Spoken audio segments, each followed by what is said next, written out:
बसंतपुर नामक एक छोटे से गांव में लता और घनश्याम नामक पति पत्नी अपने 2 बच्चे पिंकी और चीकू के साथ एक छोटे से घर में रहते थे। घनश्याम सेठ धनीराम के यहाँ खेतों में मजदूरी करता था और लता गांव के एक बड़े बंगले में खाना बनाने और साफ सफाई का काम करती थी। दोनों पति पत्नी दिन रात मेहनत करके अपने परिवार का पेट पालते थे। इस साल गर्मी कुछ ज्यादा ही पड़ रही थी। तापमान 40 डिग्री से भी ऊपर जा चुका था। गांव के लोग बेहाल थे। इस साल तो बहुत ज्यादा गर्मी पड़ रही है। इतनी धूप में काम करना मुश्किल हो गया है। सही कह रहे हो, घर से निकलते ही पसीना बहने लगता है। चलो मैं काम पर जाता हूँ, वरना सेठ गुस्सा करेंगे। घनश्याम मजदूरी पर चला जाता है। लता अपने बच्चों पिंकी और चीकू को स्कूल छोड़कर अपने काम पर चली जाती है। वो जिस घर में काम करती थी, वहाँ मालकिन हेमलता और मालिक रामचंद्र अपने बच्चों टीना और शिवम के साथ रहते थे। अरे लता, जल्दी काम खत्म करो। आज शिवम की बर्थडे पार्टी है। सब काम 4 बजे से पहले होना चाहिए। ठीक है मालकिन, मैं सब काम जल्दी खत्म कर दूंगी। लता पूरे मन से काम करती है और घर को सजाने में भी मदद करती है। लता, शाम 7 बजे बच्चों के साथ पार्टी में आ जाना। थोड़ी मदद भी करनी पड़ेगी। ठीक है मालकिन। शाम को लता अपने बच्चों के साथ पार्टी में पहुंचती है। बड़ा घर, ठंडी हवा, सजावट, ये सब देखकर पिंकी और चीकू हैरान रह जाते हैं। वाह, कितना बड़ा घर है और अंदर कितना ठंडा है। दीदी, बाहर इतनी गर्मी है, यहाँ ठंड कैसे है?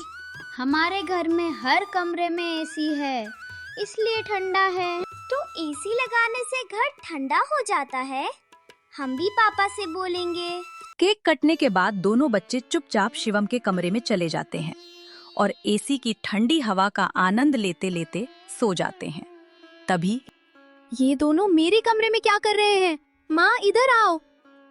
हेमलता कमरे में आती है और गुस्से से चिल्लाती है। अभी के अभी मेरे बेड से उठो।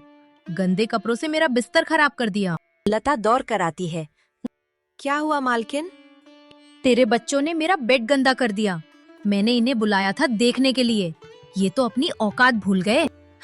मालकिन, माफ कर दीजिए, बच्चे नादान हैं। निकल यहाँ से और कल से काम पर मत आना। लता और उसके बच्चों को घर से निकाल दिया जाता है। अब उसके पास कोई काम नहीं बचता। घर की हालत खराब हो जाती है। आज तो घर में आटा भी नहीं है, बच्चों को क्या खिलाऊं? तभी घनश्याम घर आता है। मैं खाना लाया हूँ, सेठ जी के यहाँ दावत थी। अगले दिन लता मदद मांगने जाती है, लेकिन हेमलता उसे फिर से अपमानित करके भगा देती है। रास्ते में उसे एक पोस्टर दिखता है, पकौड़े बनाने वाले की जरूरत है।